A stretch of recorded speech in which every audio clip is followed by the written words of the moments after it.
Israel ও কুয়েতে হামলা চালাল ইরান। ইসরায়েল ও কুয়েতে স্থানীয় সময় রোববার ভোরে ক্ষেপণাস্ত্রের পাশাপাশি ড্রোন হামলা চালিয়েছে ইরান।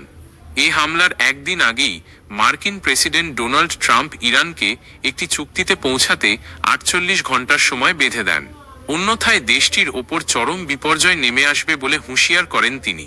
কুয়েত ও ইসরায়েলের পক্ষ থেকে বলা হয়েছে তাদের আকাশ প্রতিরক্ষা ব্যবস্থা ইরানের সর্বশেষ হামলার জবাব দিচ্ছে। গত 28 ফেব্রুয়ারি যুক্তরাষ্ট্র ও ইসরায়েল যৌথভাবে ইরানে হামলা শুরু করে।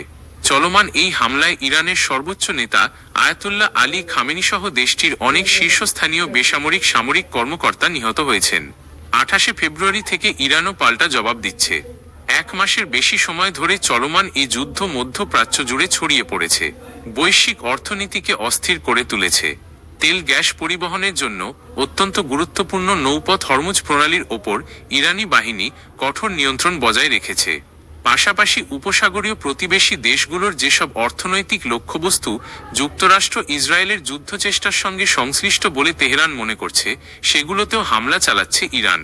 তবে এ ধরনের হামলা একতরফা নয়, উল্টো দিক থেকেও পাল্টা আঘাত আসছে। ইরানের খুজেস্তান প্রদেশের ডেপুটি গভর্নর জানিয়েছেন, গতকাল শনিবার দেশটির দক্ষিণ পশ্চিমের একটি পেট্রোকেমিক্যাল শিল্পকেন্দ্রে ইসরায়েল বা যুক্তরাষ্ট্রের চালানো হামলায় 5 জন নিহত হয়েছেন। নিজের মালিকানাধীন সামাজিক যোগাযোগ মাধ্যম ট্রুথ সোশ্যালে গতকাল এক পোস্টে ট্রাম্প বলেন, মনে আছে আমি যখন ইরানকে চুক্তি করতে বা হরমুজ প্রণালী খুলে দিতে 10 দিন সময় দিয়েছিলাম, সময় ফুরিয়ে আসছে। 48 ঘন্টার মধ্যে তাদের উপর চরম বিপর্যয় নেমে আসবে। এখানে ট্রাম্প গত 26 মার্চ ইরানকে দেওয়া তার আলটিমেটামের কথাই উল্লেখ করেন। ট্রাম্পের এই আলটিমেটাম প্রত্যাখ্যান করেছে ইরানের কেন্দ্রীয় সামরিক কমান্ড।